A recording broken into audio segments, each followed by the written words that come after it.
Apakah setan dan iblis itu bisa membunuh? Kalau tidak, bagaimana dengan korban pesugihan? Manusia bisa nggak membunuh? Bisa. Diambil pisau, mati. Sebagaimana manusia bisa membunuh, maka setan, jin, iblis juga bisa membunuh. Bisa membunuh. Manusia bisa membunuh. Tapi yang menghidupkan dan mematikan, Allah. Berapa banyak orang dibunuh 10 tikaman tidak mati karena belum ajalnya tiba. Tapi berapa banyak orang belum dibunuh sudah mati. Saya bunuh kamu, mati. Jadi jangan katakan dia mati karena dibunuh, tapi mati karena ajalnya sudah tiba. Adapun perbuatan pembunuhan itu adalah perbuatan manusia, perbuatan jin. Oleh sebab itu maka kita baca zikir Hisnul Hasin, Ma'surat, doa pagi petang, itu untuk menjaga supaya jangan sampai kita disantet. Ada orang dengki lalu dia kirim jinnya, hai jin tolong bunuh itu. Yang mana? Itu yang ustadz yang ceramah itu. Yang mana? Itu yang itu, tuh, bunuh. Pas dia mau bunuh nggak jadi. Kenapa? Kasihan terlalu kurus gitu dia. Ustadz, gimana hukumnya kredit rumah, kredit kendaraan? Lihat dulu akadnya. Rumah dengan uang, uang dengan barang, boleh. Dalilnya mana? Sahabat membeli Barirah, dicicil selama 9 tahun, cicil kredit, boleh. Sahabat Nabi membeli gandum, dicicil selama sekian tahun, boleh. Yang tidak boleh itu uang dengan uang, tidak boleh. Pinjam uang, bayar uang. Pinjam 100 juta, bayar 110. Pinjam 200 juta, bayar 220. Riba. Alladzina yakuluna riba, orang yang makan riba, la yaqumuna illa kama yaqumul ladzi yatakhabbathu syaitanu minal mas. Nanti dia bangun dari kubur seperti orang kerasukan setan. Bagaimana menghadapi istri yang pelit dan zalim pada orang tua dan keluarga suami? Orang tua saya pernah dirawat di rumah sakit, istri saya minta ganti dengan sebidang tanah. Dia menjauhkan saya dari orang tua saya sampai mereka meninggal. Ini suaminya sakit apa?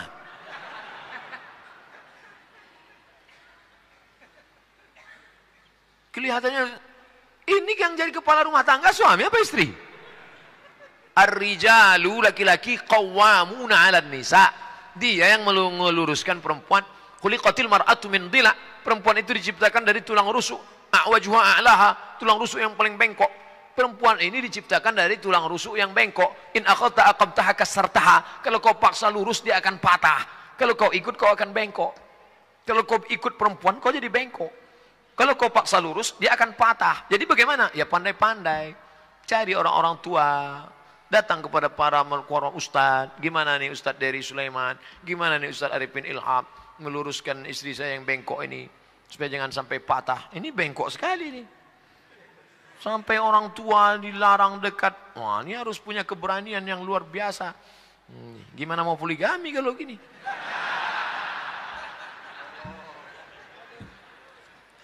Hukum bersodakoh kepada yang tidak beribadah. Bersodakoh 1 orang, bersodakoh 2 orang, bersodakoh 3 orang. Orang lain ngasih tahu. Ente tahu nggak tadi sodakoh sama siapa? Siapa? Itu orang kaya. Ente tahu tadi sodakoh sama siapa? Itu pelaku dosa. Itu sodakoh sama siapa? Itu WTS. Jadi gimana ini? Ternyata bersodakoh kepada orang kaya, mudah-mudahan orang kaya itu terbuka pintu hatinya. Bersodakoh kepada WTS, mudah-mudahan dia berhenti bertobat. Bersodakoh kepada pelaku maksiat, mudah-mudahan dia sadar akan maksiatnya. Bersodakoh kepada orang yang bakil, mudah-mudahan. Jadi tidak ada sodakoh yang sia-sia. Tapi kalau nggak tahu, kalau sudah tahu, maka kita bersodakoh skala prioritas. Ahwajun nas, siapa manusia yang paling membutuhkan, memerlukan sodakoh, kepada dialah kita bersodakoh. Ini ada orang susah, tapi susahnya masih kelas ekonomi. Ternyata orang susah ini pakai kelas juga. Ada susah kelas ekonomi, susah kelas VIP, susah kelas VVIP. Ini VVIP ini udah 3 hari nggak makan. Kita berikan kepada yang paling membutuhkan. Mohon pencerahan Ustadz, arti standar ulama menurut Al-Quran dan hadis. Wah, ini pertanyaannya salah. Nanya ke saya aja nggak memenuhi standar 200.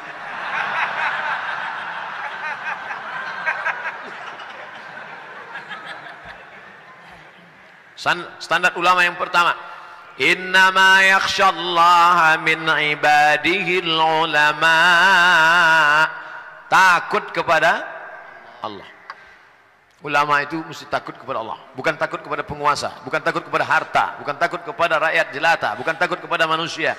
Innama yakhshallah, takut kepada Allah min ibadihil ulama. Dua, al ulama warasatul anbiya, mewarisi sifat para nabi. Bagaimana nabi? Mengajak bukan mengejek, merangkul bukan memukul, mengayomi melindungi, bukan meracuni dan merusak. Maka ikuti dia. Yang ketiga, berilmu. Jadi kalau ada orang mengajak, ayolah kita sholat, ayolah kita puasa, ini da'i, mengajak ke jalan Allah. Ud'u ila sabili rabbik, ajak orang ke jalan Allah. Tapi kalau sudah masalah tanya jawab, saya pun menjawab yang saya tahu, yang bisa. Yang saya nggak ngerti, saya pending dulu.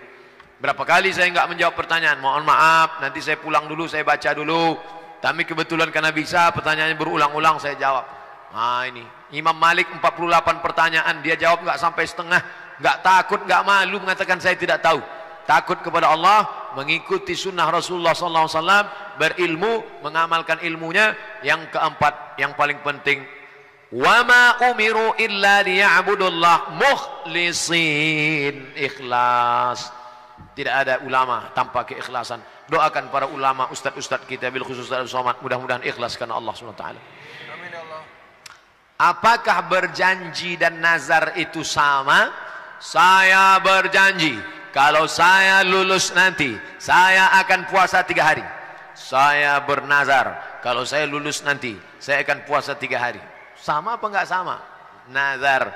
Inni nazartu lirrahmani sauma. Aku bernazar kepada Allah ingin berpuasa. Walan ukallima al-yawma insiya. Aku tidak akan bicara kepada manusia. Nazarnya Maryam. Oleh sebab itu maka ungkapannya katanya janji, tapi sebenarnya maknanya adalah nazar. Al-wa'du dain, janji adalah hutang. Hutang wajib ditunaikan. Fadainullahi ahaqqu an yuqda. Hutang kepada Allah lebih layak untuk ditunaikan. Maka jangan macam-macam dengan janji. Ya Allah, saya berjanji kalau berhasil nanti saya akan kurban tahun ini. Tapi kalau saya nggak berhasil sampai mati saya nggak akan kurban. Ini ngancam Allah nih. Nggak boleh. Apakah ada amalan khusus untuk doa sepertiga malam Ustadz agar doa kita diijabah Allah? Alangkah baiknya doa itu dalam keadaan bersuci. Alangkah baiknya doa itu menghadap arah kiblat. Alangkah baiknya doa itu didahului salat sunat 2 rakaat. Alangkah baiknya doa itu didahului puji-pujian. Alhamdulillahirabbil alamin wassalatu wassalamu ala asyrafil anbiya wal mursalin wa ala alihi washabihi ajmain. Ya Allah, ya Rahman, ya Rahim, ya Malik, ya Qudus, ya Salam, ya Mu'min, ya Muhaimin, ya Aziz, ya Jabbar, ya Mutakabbir, ya Khaliq, ya Bari, ya Musawwir, ya Ghaffar, ya Wahhab, ya Razzaq. Melelehkan air mata, bermunajat kepada Allah Subhanahu wa taala sepertiga malam yang terakhir. Bagaimana cara ngitung sepertiga malam Pak Ustaz? Dihitung dari azan maghrib ke azan subuh bagi 3. Azan maghrib jam 6, azan subuh 4.30. Dari jam 6 maghrib ke 4.30 subuh, hitung berapa jam bagi 3. Sepertiga yang terakhir itulah waktu mustajab. Begitu kata Syekh Ali Jum'ah. Apakah bisa dalam doa sepertiga malam saya ada si dia yang saya tidak tahu namanya, tapi hanya terbayang wajahnya aja.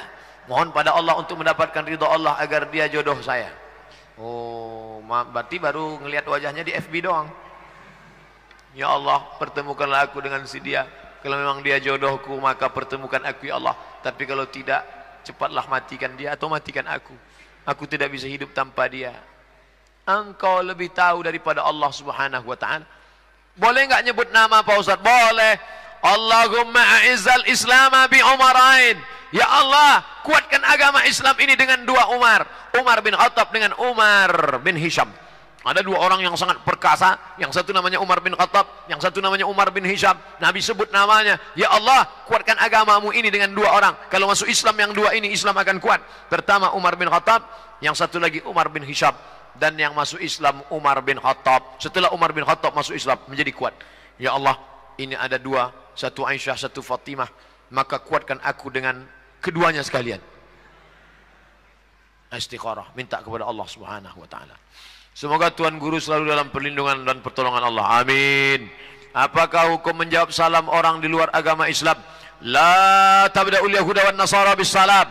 Jangan mulai mengucapkan salam kepada Yahudi dan Nasrani. Kalau jumpa Yahudi dan Nasrani, jangan katakan assalamualaikum. Lalu gimana? Selamat pagi. selamat sore, good morning, good afternoon, welcome. Sejak makan roti ini lancar bahasa Inggris.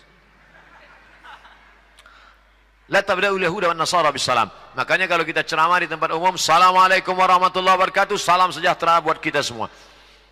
Lalu kemudian kalau dia yang ngucapin salam gimana Pak Ustaz? Idza sallama alaikum ahlul kitab, kalau ada ahli kitab mengucapkan salam kepada kamu, faqulu wa alaikum, maka jawabannya wa alaikum. Wa alaikum artinya kamu juga, you too. Assalamualaikum bro, waalaikum, kamu juga. Begitu jawabannya. Bagaimana cara mendapatkan Lailatul Qadar? Seperti apakah ciri?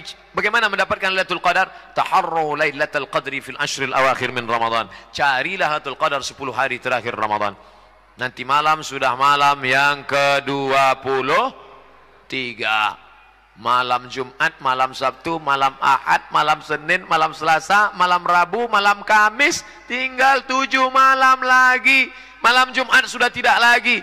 Malam Jumat Allahu Akbar, Allahu Akbar, Allahu Akbar. 7 malam lagi, jangan sampai kosong. Datang ke masjid, iktikaf. Isi dengan apa? Pertama, isi dengan qiyam, salat sunat, salat sunat, salat sunat, salat sunat. Isi dengan baca Quran, baca Quran, baca Quran. Isi dengan zikir, isi dengan mendengarkan tausiah tazkirah, mau'izah hasanah. Isi dengan muhasabah, merenung sejenak. Aku dari mana? Mau ke mana? Mati bawa apa? Umur selama ini panjang, tapi tidak dipakai untuk mengingat Allah. Rezeki selama ini banyak, tapi tidak dipakai dengan infak sedekah. Merenung sejenak. Ini banyak juga yang sampai ke masjid.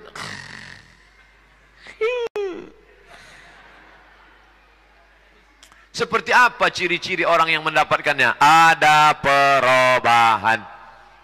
Bukan setelah dapat Lailatul Qadar jadi tukang ngomong. Alhamdulillah saya kemarin dapat Lailatul Qadar.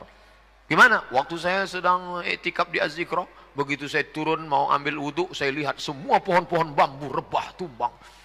Pas di keran enggak macet, membeku semua air. Memang matilah air malam itu. Bukan pada bentuk fisiknya, tapi ada perubahan. Alhamdulillah Ustaz, tahun lalu ibu itu enggak pakai jilbab, tapi tahun ini setelah dia iktikaf enggak lepas. Mungkin dapat itu kalau. Itu bapak itu Pak Ustaz orangnya pelit. Tapi sekarang setelah Lailatul Qadar, oh setiap lewat kota nyumbang. Berapa? 2.000. Apa saja amalan untuk malam Lailatul Qadar? Qiyam, salat sunat, zikir, baca Quran, muhasabah, dengar tazkirah, pokoknya dalam masjid, jangan sampai keluar masjid. Wuduk jangan sampai putus. Kalau batal Pak Ustaz, wuduk lagi. Jangan nahan kentut sampai biru. Pak Ustaz, apa bisa kita semua ini disebut salaf? Mengingat kita mengikuti Imam Syafi'i yang meninggal tahun 204 termasuk salafus salih. Kita bukan salaf, kita pengikut salaf. Khairul qurun qarni, sebaik-baik abad-abadku. Tsummal ladzina yalunahum, satu abad sudah itu. Tsummal ladzina yalunahum, satu abad sudah itu. 3 abad pertama disebut dengan salaf. 4, 5, 6 sampai sekarang disebut dengan khalaf. 3 abad pertama disebut dengan salaf. 4 berikutnya sampai disebut dengan khalaf. Sedangkan kita ini adalah pengikut salaf. Kalau ada orang sekarang ngaku saya ini salaf gatal ente. Minta doanya Pak Ustadz supaya bisa cepat dapat pekerjaan dan selalu istiqomah. Di akhir majelis kita doakan saudara kita yang ingin dapat pekerjaan, lulus kuliah, dapat pekerjaan segera, menikah, menjadi keluarga yang baik, menjadi orang yang istiqomah, mati